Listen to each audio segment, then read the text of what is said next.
Tiers livre, atelier d'écriture, été 2019. Le thème c'est pousser la langue. On a fait 2 propositions. Bientôt il y a la 3. Comme je veux qu'il y ait quelque chose pour entretenir la machine tous les mardis. Mais est-ce que c'est la 3 ? Non. Je vais m'expliquer. Est-ce que c'est la 2 bis ? Non plus. On est dans une sorte de transversale. Mais je crois que finalement, ça serait pas mal que si on a 15 propositions principales sur ce thème de pousser la langue, je vous rappelle, on se prend des trucs de langue univoques, un fonctionnement, on ne se pose pas la question de ce qu'il y a avant, après, on le fait tourner, marcher, rugir, on voit ce qui en sort. Rugir, quelquefois, ce sera très doux, très silence, mais ce fonctionnement, on le regarde en tant que tel, sans rien lui demander d'autre. Et puis, à mesure que ça s'accumule, qu'est-ce que ça déplace au puzzle, qu'est-ce que ça déplace aux pistes narratives, et ça, c'est notre boulot. Mais entre-temps, il y a la place de se faire passer des petites choses. Est-ce qu'il est déjà temps d'une récréation ? Probablement pas. Alors, je m'explique. Je voulais lancer ça un petit peu, on appelle atelier d'été. Pour moi, juillet, août, 15 septembre, quand même, les mecs, ça fait pas mal. Mais commencer... justement avec l'été, le 20 juin, et puis tout d'un coup, une déferlante. Tout simplement parce qu'on a fait l'été dernier un truc super, cet hiver un truc super, et je suis très content de ce changement d'échelle. Simplement, wow, ça a fait lourd sur les épaules. C'est-à-dire que le site, il est costaud, mais il a fallu ouvrir les pages auteurs, il a fallu réguler un petit peu avec chacun, on a créé la page avec les auteurs, on crée des index, on crée les liens qui renvoient sur... Bon, passons, ça c'est les soutes du paquebot, ça vous regarde pas. Mais vous savez qu'avec un certain nombre d'entre vous, moi le but de cet atelier, c'est que l'été dernier, j'ai passé tous mes soirs à mettre en ligne, texte qui m'arrive, je vais copier-coller, à mettre en spip, je vais trouver un truc installé, etc. Et c'était un marathon que je regrette pas, mais en même temps qui m'a privé de quoi ? Qui m'a privé du dialogue avec chacun. Donc j'ai annoncé que cette année, c'est vous qui mettiez en ligne, d'où l'importance du WordPress. Et puis, bravo, c'est incroyable comment vous vous y êtes collé, même si, a priori, c'est la plateforme la plus ergonomique, la plus simple, la plus conviviale, avec des possibilités. À mesure qu'on y installe du matériel, on découvre de nouvelles possibilités à l'intérieur. Et ça, c'est aucun regret et c'est génial. Mais au moins, je peux dialoguer avec vous sur les textes. Simplement, j'ai beau rattraper tous les matins mon retard, il en arrive des nouveaux, et puis il y a un énorme tampon, et je m'en sors pas. Est-ce que c'est négatif ? Non, parce que je crois que je prends le rythme, mais c'est la première fois de ma vie aussi. Par exemple, à Cergy, c'était génial de faire ça, mais on le faisait à l'oral, quoi. J'appelais ça mes journées ophtalmo, c'est peut-être pas gentil, mais enfin, un de mes buts à Cergy, dans cette salle 303 le jeudi, c'était de rendre un petit peu collectif les échanges sur les textes. Et puis, bon, j'y suis pas vraiment arrivé. Chacun venait dans la salle, travaillait dans son coin, et puis moi, un par un, on se prenait... Bon, c'est comme ça, c'est pas grave. Donc, c'est un boulot que je sais faire, que j'aime faire, mais... Quand vous avez fait ça 4 ou 5 fois sur les réponses, vous êtes nasbrock, complètement. Donc il faut que j'apprenne à rythmer, à m'organiser. Aucun problème, ça va se faire, ça va se réguler. Mais là, avec l'énorme double vague des 2 premières propositions, ce que je vous propose, c'est que moi je vais rattraper mon retard dans le dialogue. On va solidifier le site. Vous allez pouvoir, maintenant qu'on voit comment ça s'organise, reprendre un peu vous-même, avoir du temps pour reprendre vos pages auteurs, faire vous-même, pourquoi pas, des index, des sommaires de vos interventions, reprendre, modifier les premiers textes. Et puis, un appel, c'est-à-dire, bon, on est nombreux, mais puisque la machine marche, bienvenue à celles et ceux qui veulent nous rejoindre. On est juste au tout début de l'expérience. Elle est prévue pour durer 3 mois, qu'on puisse y venir chacun à son rythme, prendre les propositions, installer ses textes. Donc, jouons l'élargissement et tout est expliqué sur le site pour nous rejoindre. Et puis, c'est une sorte de départ maintenant, c'est-à-dire qu'on a fait ces courses d'entraînement. Eh bien, cette fois, on est parti sur la chose de fond. Cette chose de fond, prêt à vous accueillir et à donner à cette expérience une autre dimension. Je crois même que c'est hyper profond, c'est-à-dire, qu'est-ce que j'écris pendant ce temps-là ? Oui, j'ai des projets d'écriture, ça va, puis je me garde du temps, sinon je ne pourrais pas respirer, ça n'aurait aucun sens. Mais il y a une autre chose, je crois que c'est depuis la traduction de Kenneth Goldsmith, l'écriture sans écriture, je comprends un petit peu ça. Par exemple, ce qu'a déplacé en art plastique Sol Levitt, c'est-à-dire écrire des protocoles. Bon, c'était pas le premier, mais Sol Levitt est peut-être celui qui a le plus formalisé ça. Et si on fait ce protocole, des dessins peuvent être réalisés, et l'ensemble des choses réalisées d'après le protocole constitue le corps de l'œuvre autant que le protocole. Quelque part, dans cette question où l'auteur prend une dimension collective qui est fondamentale, avant tout ce qu'on est en train de laisser tomber du fétichisme de l'auteur 19e siècle. C'est-à-dire c'est vraiment l'interaction entre nous tous et nous toutes qui fabrique le corps d'œuvre. Et puis ce corps d'œuvre, il est profus, multiple. Il est un petit peu comme Internet par rapport à une bibliothèque. Vous voyez, tous ces machins de rentrée littéraire, tous ces bignoux commerciaux et tout ça. Nous, on est en train d'expérimenter un changement de plus en plus radical de ça. Et bien, quelque part, je pense que ma propre position, une des choses extrêmement chouettes dans ce qui nous arrive, c'est que des tas et des tas de participants font eux-mêmes leurs expériences. Là, ce dimanche, ou je crois que c'était hier samedi, Claude Hénuzet à Bruxelles faisait une expérience d'écriture à la campagne. De l'autre côté, Juliette Cortez faisait dans le sud-est de la France une expérience en binôme avec un œnologue de dégustation, écriture, etc., etc. Je pourrais multiplier les exemples, mais ça, je le prends de plus en plus au sérieux. C'est-à-dire que chacun fabrique ses expériences, et moi, là, puisque a priori on est quand même chez moi, toutes portes ouvertes, eh bien ma propre écriture, c'est de concevoir ces protocoles. Et je le vis hyper bien. Alors je reviens à cette proposition interstitielle. Je ne sais pas si ça vaut le coup. Est-ce qu'on aura comme ça des météorites, J'ai pas encore trouvé le bon mot. Peut-être qu'il va venir d'ici la fin de la vidéo. Par contre, je suis sûr que c'est pas un ballon de remplacement. Dans ces deux premières expériences, par exemple, dans la première, surgissent avec les sols. Bon, c'était exprès, c'était voulu. Des choses très biographiques, des choses très mémorielles. Dans la deuxième, surgissent des choses très, très cries, des images qui sont âpres. Donc ce matériau lourd, je tiens à ce qu'on en continue la quête. Mais justement, sans le provoquer, en attendant que chaque proposition naisse des précédentes. Et c'est là aussi où j'ai besoin qu'on est parti très vite avec ces deux propositions sédimentent. Donc, à mesure de ces 15 propositions, moi je ne suis pas limité, l'an dernier j'en ai fait 45 sur le truc de la ville. Vous vous souvenez, ceux qui y étaient, eh bien, on aura ces interstitiels, météorites, transversales. En tout cas, aujourd'hui, c'est ça que je veux vous proposer. Alors, pourquoi je l'appelle comme ça? On va prendre Emmanuel Pirer. Je vous en ai déjà parlé souvent. Son livre qu'il a fait le mieux connaître, c'était Féerie générale, l'Olivier. Là, en septembre, j'en ai parlé l'autre jour, j'y reviendrai. Elle sort un livre qui s'appelle Chimère, c'est encore chez l'Olivier. Et puis, il y a ce livre qui pour moi est un grand livre, un classique, un bouquin outil, un livre dont je me sers tout le temps. Celui-là, c'était au Seuil, et ça s'appelle Comment faire disparaître la Terre.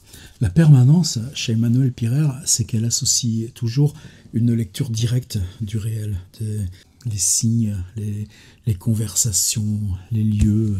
Si je prends simplement, par exemple, les sous-titres de Comment faire disparaître la Terre, il doit y avoir une 50aine de petits chapitres avec des choses qui sont récurrentes à l'intérieur. Par exemple, vous savez qu'il y a ce livre de Balzac qui s'appelle La femme de 30 ans, qui est un petit peu dur à lire pour nous maintenant aujourd'hui, c'est des choses qui ont beaucoup vieilli. Eh bien, la femme de 30 ans devient la narratrice récurrente, fil rouge de ce livre. L'emploi, l'immobilier, vie du chômeur, service, information, littérature, sourire olympique. Pourquoi je demande toujours comment? Le lecteur de livres pratiques est comme un insomniaque. Service information littérature, ça aussi, ça revient. Récapitulatif concernant les nattes. M6, la fiction et l'analyse. Le barbecue ataraxique. Il y a beaucoup de choses sur l'art et la technique des barbecues. La thèse du n'importe quel paquet de semoule. Alors vous voyez, ça nous amène dans l'univers de la consommation, de la pub, mais on va se retrouver tout à l'heure. Les cheveux ont un avis. Sitcom à très haut niveau technique. Récapitulatif concernant les dossiers. La volatilisation du dossier homme. Le goût chaumière. Où est passé le stock d'imagination de propriétaires? Question à l'auteur. Les dissertations pas faites pour femmes. Service information littérature qui revient. D'accord aussi avec le parapluie. Récapitulatif concernant comment faire disparaître la Terre. Concours des villes et villages fleuris. Ça, c'est le tout petit chapitre de 3 pages que je voudrais vous proposer. Et puis, les parkings, c'est-à-dire qu'à la fin, bien directement, on va se retrouver, alors, et comme par hasard, c'est sur le parking du Leclerc de Cergy-Pontoise. Que ferait un romancier dans ma voiture? Avec qu'est-ce qu'on fait quand on attend son conjoint en partie faire les courses? Ce qu'il faut savoir pour acheter un pull, un vrai génie ne s'habille pas en sportswear, etc. Voici en gros l'architecture du livre. Je vous mets le lien dessous si vous voulez l'acheter. Je pense qu'il est encore disponible, sinon on le trouve d'occasion. Alors, il s'agit de quoi là-dedans? Le chapitre s'appelle « Les fenêtres, les tunnels ». Vous avez ce... Si vous cherchez par exemple Anne Savelli, je regrette, c'était elle se cache un peu, elle ne fait pas l'atelier avec nous, mais elle a de bonnes raisons, elle est sur ses boulots perso, mais son site, je vous remets aussi le lien dessous, c'est depuis une dizaine d'années un truc incroyable, une mine concernant fenêtres, villes, littérature. C'est elle aussi qui a inventé ce mot Holloway. Vous avez vu qu'il y a une petite rubrique Holloway dans le site pour mettre des photos de là où vous écrivez, lisez, travaillez. Et elle est déjà très belle, cette petite rubrique. Alors de quoi il s'agit avec Emmanuelle Pirer? Je vais vous lire là avec un petit peu d'attention, après le reste c'est plus simple, comment elle ouvre. C'est 2, 4, 6, c'est 8 lignes. Un jour, je décidai d'élaborer une théorie générale des fenêtres et des tunnels qui ferait l'énumération des techniques comparées d'évasion, des manières dont on transite d'une chose dans une autre, d'un intérieur à un extérieur, qui montrerait en gros plan avec des flèches comment le vent s'engouffre, comment la réalité bourgeonne et s'accroît ailleurs qu'à l'endroit prévu. Et c'est promis, je le ferai dès que je serai suffisamment mature.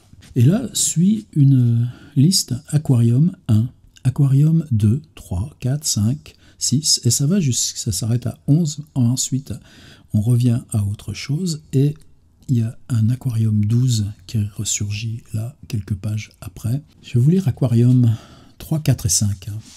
Aquarium 3. Imaginaire des centres-villes. Le centre-ville occupe presque tout l'espace. Puis, sur le bord de l'aquarium, en marron et gris à moitié éteint, on distingue 2 points. Un abattoir, un très grand panier de légumes, une très grande poubelle de table, le self-service de nettoyage, l'hôpital psychiatrique, un logement social, un stock, une usine qui fournit de quoi persister dans son être, un champ de bataille où les gens savent boxer. Entre les deux, série de fenêtres. Aquarium 4. Zoom en 3D sur le bord marron et gris de l'imaginaire des centres-villes. Vous entendez ce chien? Ça fait 12 ans que j'habite ici, ça fait 12 ans que le même chien gueule. Des fois j'en ai marre, mais là je ne vais pas aller fermer ma porte, il fait trop chaud. Je recommence. Aquarium 4. Zoom en 3D sur le bord marron et gris de l'imaginaire des centres-villes. Ce reste du monde est toujours à moitié éteint, à moitié fondu dans la brume, à moitié tranquille. Le zoom est difficile à fabriquer. C'est un zoom matériel sur une matière floue. Aquarium 5. On voit en coupe le centre-ville monter dans sa voiture et se rendre pour faire ses courses directement dans les hangars bâtis aux entrées de ville sans que son imaginaire ne soit modifié, en tout cas pour l'instant, en tout cas en apparence. À l'aller et au retour, la voiture est entourée d'une zone mouvante de brume qui lui sert d'emballage et là-dessous, la voiture persiste, elle s'entête dans la non-modification. Alors, c'est des textes qui, à simple lecture orale, sont probablement très difficiles comprendre, je m'en excuse. Par contre, comme d'habitude, vous savez que dans la petite lettre d'info, vous avez le rappel du dossier abonné. Il y en a toujours qui le perdent, mais c'est pas grave, je le renvoie. En tout cas, dans le petit dossier abonné, vous avez index atelier d'écriture. Quand vous ouvrez, vous avez dossier fiches imprimables. Et là, dans les fiches imprimables, vous chercherez à Piraire. Il doit déjà y avoir d'autres textes. Et vous aurez la suite de ces 11 petits aquariums. Alors, évidemment, tout de suite, les grincheux, parce qu'on en a dans l'équipe, vont dire « Ah, mais là, on n'est pas dans été 2019, nous voilà de retour à été 2018 ». Figurez-vous que c'est un peu plus compliqué que ça. D'abord parce que l'été dernier, on a fait 45 propositions sur la ville. L'idée, c'était d'en faire beaucoup, chaque fois tout petit. Et pour des tas d'entre vous, ça générait des objets très complexes, dont au moins 5 ou 6 sont en train de devenir des livres. Et nous-mêmes, à la fin, sur la nuit, on a fait un magnifique bouquin de 500 pages. Et wow, je crois que ce truc a été une grosse bifurcation dans ma vie, en tout cas par rapport à mon site, et que c'est ça qui nous permet aujourd'hui de travailler. Alors, 45 vidéos. Ben ouais, je suis en train, en ce moment, progressivement, lentement, pas tant que je voudrais, parce que là, par exemple, depuis 8 jours, ben, il y a ça qui se passe, de reprendre ces vidéos, et je voudrais faire une espèce de livre, comme j'avais fait Tous les mots sont adultes, ou comme l'outil du roman là, que je diffuse sur Tire-Livre Éditeur, un livre qui se reprenne cette progression, mais cette fois par le texte, mais il y aura toutes les vidéos évidemment à disposition, de comment se fabriquer son livre en prenant le thème de la ville en 45 propositions. Et évidemment, eh bien là, celle-ci, on ne l'a pas fait l'an dernier, mais ça pourrait s'y joindre. Alors pourquoi ce truc me fait tilt? Et que je dis c'est interstitiel? Ben parce que techniquement, ça va nous faire vachement de bien. Et qu'en même temps, ben moi, ça va me laisser du temps parce que c'est des choses qui seront plus dégagées, plus extérieures, plus techniques. Chacun va se faire son petit fitness là-dessus. Je vais m'en expliquer. Et sur ce fitness, probablement, pour moi, je ferai des retours, mais ça pourrait aller plus vite. Là, j'ai besoin de me concentrer sur ce retard-là, où je suis. Alors, il s'agit de quoi? Zoom 3D. La perception qu'on a de l'extérieur, vous savez que c'est compliqué.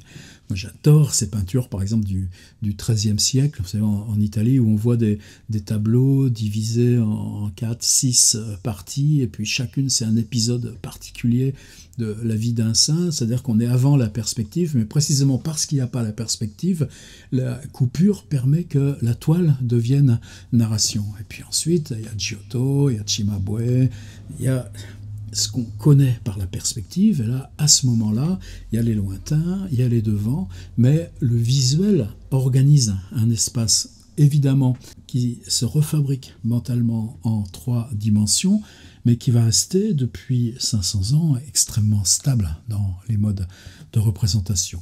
Quoique, diront certains, on se calme.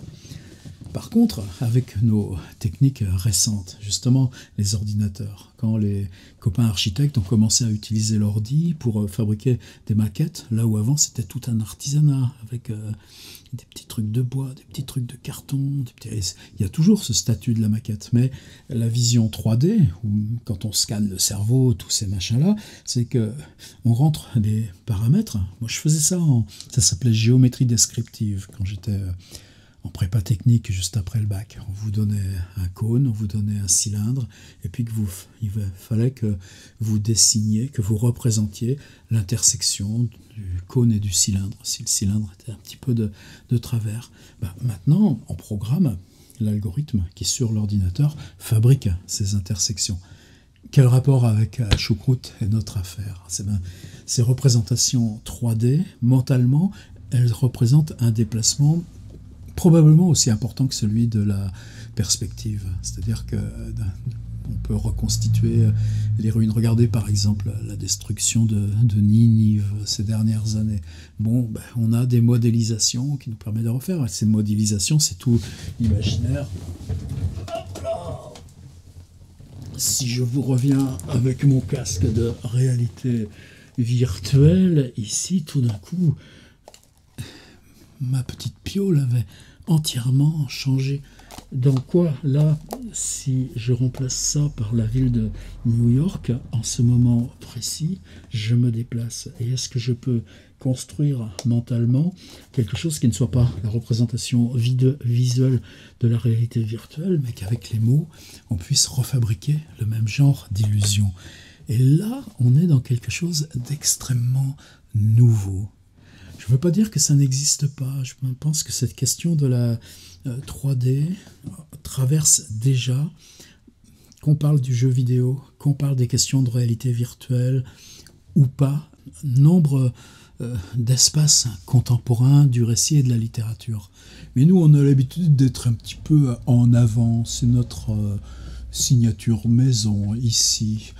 Donc on va aller un peu plus loin que la moyenne des gens sur ces questions, si vous le voulez bien. Et donc on s'appuie sur Emmanuelle Pirer. Alors, par exemple, elle commence directement. Aquarium 4, zoom en 3D sur le bord. Ça nous choque même pas qu'un écrivain, dans un livre au seuil, puisse écrire la phrase « zoom en 3D ». C'est-à-dire qu'on est prêt à accepter ce truc-là. Or, si vous retournez très loin, lire et écrire à Babylone, sur les significations symboliques de l'écriture, dans la non-reproductibilité des choses dans les temples, etc. Qu'est-ce qui distingue un bâtiment de pouvoir séculier, le palais du prince? Eh bien, c'est que dans les fondations du palais, il y a la maquette de la ville. Et si la maquette de la ville est sous les fondations du palais, elle est la preuve, elle est l'incarnation symbolique du pouvoir exercé sur ce qui est représenté. Au point que ces représentations, évidemment, le métal était quelque chose d'extrêmement rare dans ces pays d'argile. Le bois même, devait venir de très loin sur le Tigre et l'Euphrate. Et donc on prenait un clou en fer pour clouer la maquette dans le sol. Et ce clou en fer représentait cette autorité. Donc vous voyez, on est sur des questions qui peuvent remonter très loin. Quand on est à la Défense, quand on traverse une ZUP, quand on roule sur le périphérique, comment on perçoit? Et là, pour moi, c'est là où je voulais arriver à cette proposition, qui est paradoxalement très simple. Elle, aquarium, 1, 2, 3, 4, 5, 6, 7, 8, 9, 10, 11. Pourquoi elle prend le mot aquarium? Bon, évidemment, il y a une espèce d'analogie simple. Vous allez à Jardiland, animalerie, les aquariums, ils sont vides, ils sont pleins. Et il y en a des grands, il y en a des petits. Vous pouvez mettre tout le fric que vous voulez pour les peupler, les habiter, les décorer. Et donc, il y a toute une symbolique aussi. Dans votre logement, vous reconstituez. Ah, j'entre pas là-dedans. Mais en littérature, vous en connaissez des aquariums? Le premier, c'est celui de Marcel Proust, à l'ombre des jeunes filles en fleurs. Retournez-vous sur la gauche, prenez sur votre étagère votre Marcel Proust, ouvrez à l'ombre des jeunes filles en fleurs. Il y a longtemps que vous ne l'avez pas lu? Non, pas tous, parce qu'on est tous des mordus de Proust là dans la petite famille. Hein. Mais la première description du restaurant de Balbec, en quoi elle est extraordinaire, avec ces gens qui le dimanche viennent voir les bourgeois manger. Le restaurant, c'est ces grandes surfaces vitrées, face mer, et Proust utilise la métaphore de l'aquarium pour les mouvements, pour les lumières. J'imagine pas qu'Emmanuelle Pirer ait utilisé aquarium sans penser à celui de Marcel Proust. Il y a de très belles choses aussi dans une conférence de Claude Simon sur Proust à propos de cet aquarium et puis de ce qui suit, la sole dépecée dans l'assiette. La gourde de cuir d'un citron. Ils sont comment ces aquariums? 5 lignes, 6 lignes, petits. Et si je vous proposais d'en faire 4 ou 5, j'aimerais bien que vous en fassiez 5. Évidemment, il n'y a pas de contraintes. Et puis, vous avez le temps, justement, je vous dis, interstice, traversée, transversale. Qu'est-ce que ça va nous apprendre? C'est-à-dire que quand on situe le visuel, le réel, on regarde derrière une fenêtre. Pour ça aussi, la question de la fenêtre et du tunnel, Pirer, elle met un truc complètement antinomique entre les deux. Le tunnel, ça traverse, et puis le petit visuel est loin, mais en même temps, il y a cette chose cinétique, dynamique qui nous entoure, et dans le bruissement nocturne avec les petits flashs de lumière, eh bien, il y a ce relief de la nuit qui symbolise aussi notre appropriation de la ville. Donc ces villes sur dalles, ces bâtiments carrés, ces entrepôts où on va, le chemin linéaire qu'on fait dans un Ikea en poussant son truc, les galeries commerciales, prenez dans Hyperlieu de Michel Lussault le rapport qu'il fait entre la génération et la constitution des malls, de tous ces centres commerciaux qui nous environnent aux portes des villes, et son rapport avec l'histoire de l'air conditionné. Tout ça, c'est pas si simple, mais en tout cas, prenez par exemple toutes ces propositions qu'on a. Moi, combien de fois j'ai emmené des étudiants faire du travail in situ dans des galeries commerciales? Eh bien, ce que j'ai jamais fait, c'est peut-être pour ça aussi que je le fais aujourd'hui, c'est peut-être un petit peu l'autre jour, ces adieux à Cergy que j'ai fait. C'est-à-dire comment je peux synthétiser ça, et avec deux copains, on est monté sur les toits. Comme quoi, la perception en 3D de ce qui nous environne, comment le fait, voilà, c'est ça. Comment le fait de disposer aujourd'hui en rupture avec l'histoire générale de la perspective, et comment l'histoire du roman s'est constituée, j'entends l'âge moderne, quelque chose qui commence à naître, mais déjà dans le Don Quichotte, la traversée de Sancho, quand il vient chercher Dulcinée au Toboso, avec la nuit qui tombe, et quand il arrive à elle, ça y est, la nuit, c'est en fait, on la voit plus. Comment l'histoire du roman qui s'est constituée dans cette histoire visuelle associée à la perspective, tout simplement parce que la perspective suppose un sujet, et l'histoire moderne du roman, c'est associé à la philosophie du sujet, ce que Samuel Beckett fait disparaître. Mal vu, mal dit. Une phrase commence à l'extérieur du mur, elle finit de l'autre côté de la cloison. Il n'y a plus d'intérieur, il n'y a plus d'extérieur. Oui, c'est quand même des choses un petit peu sensibles qu'on trouve.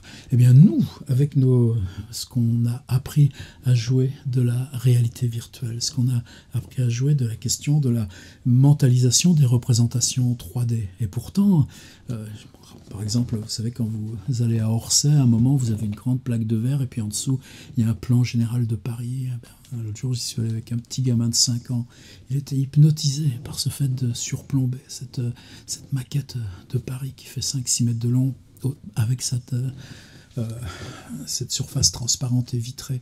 Peut-être que ce qui m'est venu ici, par exemple, c'est à partir de cet exercice 1 sur les sols. Comment, dans ce travail sur les sols, on avait très souvent ce passage au narrateur en surplomb. C'est pour ça que dans la 2, je me suis dit, allez, on travaille devant. Mais tout ça, finalement, on reste dans le même corpus.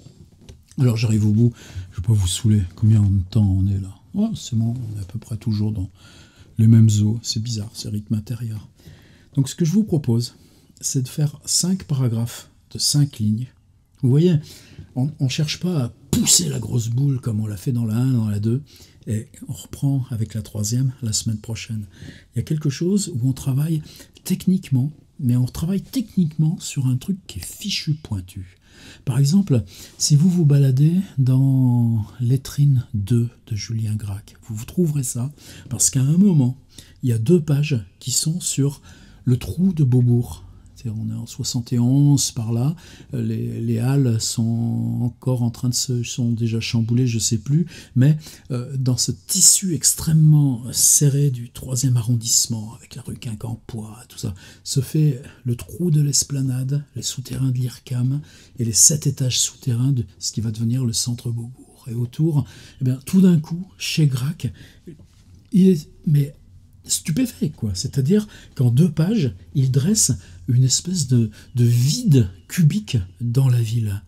Et nous, on a affaire maintenant, évidemment, on peut toujours être fasciné, on serait fasciné de la même façon par cette façon de la ville de se creuser, se refaire, mais mais ce qu'on a appris à intérioriser, c'est cette fabrication des bâtiments par des choses tenant d'une modélisation 3D, c'est-à-dire que là, par exemple, on était à Montréal, on a eu une journée très belle de boulot où Marcello et son équipe nous avaient réservé un espace, je crois que c'était au 15e étage de l'université Concordia. La vue était géante, mais pour entrer dans le hall de Concordia, se repérer, prendre l'ascenseur, prendre le couloir, je pense que quelqu'un d'il y a 50 ans aurait été très empêché Et pourtant, pour nous, quoi de plus naturel? C'est-à-dire que ces formes de modélisation intérieure de bâtiments complexes, mais ouvrant sur le métro à un endroit, disposant de cafétéria, capable de prendre un couloir, longer la rue, des transparences, des ouvertures, qu'est-ce qui est ouvert, les écrans, etc.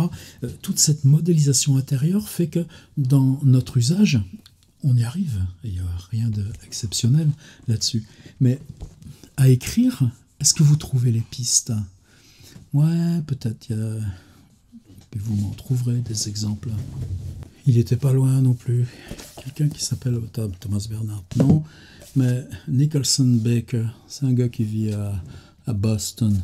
Et j'aime beaucoup ce truc, a box of matches, comme par hasard, boîte d'allumettes. Et dans toutes ces petites boîtes d'allumettes, elles sont une convergence d'un lieu et une question liée à comment on écrit.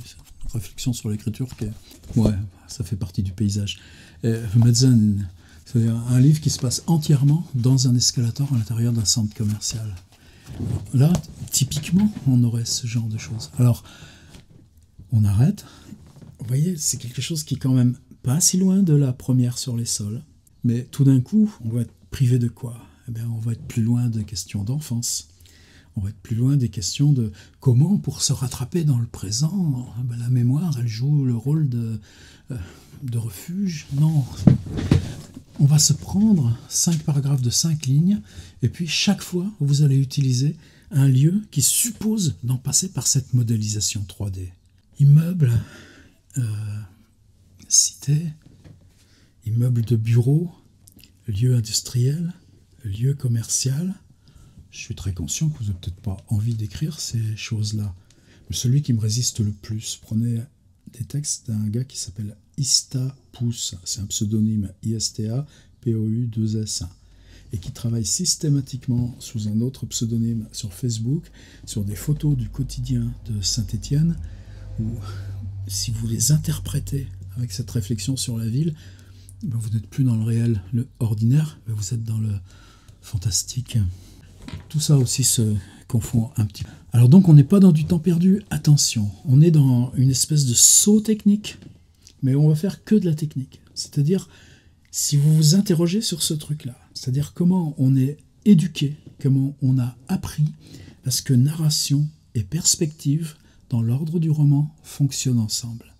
Eh bien, en même temps, dans nos usages du quotidien, dans nos représentations scientifiques, urbanistiques, dans nos modes de construction, appréhender les 3 dimensions se fait en dehors des questions de la perspective. À l'ordinateur, on peut basculer, grossir, on peut organiser des voyages virtuels, construire des vues. Et ça, qu'est-ce que ça change à la narration? Et sur quels objets urbains ça s'applique? Une fête foraine? Un grand 8 qui va dans tous les sens, comme à Santa Monica de Los Angeles? C'est à vous d'aller choisir. Mais on reste modeste. Je préfère que vous en fassiez 5, de 5 lignes, et que vous soyez surpris. Parce que le premier et le deuxième, ce sera facile. Mais vous verrez que sur les 5, et ils font chacun 5 lignes, pas plus, il y en a forcément un qui va vous surprendre énormément. Alors vous êtes tous là, à hurler, à rogner. Putain, ça fait une demi-heure qu'il nous parle, et il nous a jamais parlé des villes invisibles d'Italo Calvino. Bien sûr que non, puisque pour chacun c'est évident. Mais c'est quoi les villes invisibles? Sinon précisément, chaque fois, une de ces villes saisit dans ce dispositif. C'est la ville qui des formes de double coupole, des villes sous sphère, des villes souterraines, des villes verticales. Vous l'avez tous en tête. Tiens, c'est même pas celui-là. Les villes invisibles, ça c'était le chevalier inexistant roman. Vous voyez, hein, c'est pas ce qui manque, les pistes de travail. Bon, on repense à tout ça, et je vous assure qu'on ne sera pas dans une semaine perdue. Et simplement, on aura pris le temps, parallèlement, de solidifier ce qui est en train de s'amorcer. Et je suis sûr qu'on n'est pas encore au plein de notre grand train. Et je suis sûr qu'on n'est pas encore au plein de nos effectifs. pour le grand voyage, puisque ça s'ouvre et que, par exemple, aujourd'hui, les gens qui nous ont rejoints, c'est parce qu'ils étaient amis d'un tel, amis d'une telle, etc., etc. Et ça, je trouve ça super bien aussi. Allez, on y va. C'était interstice d'entre la 2 et la 3 pour notre proposition de ce 3e mardi. Et qu'est-ce que je serais content d'être surpris par vos textes. Vous avez ça chez vous? Un petit casque réalité virtuelle? Drôle de chose.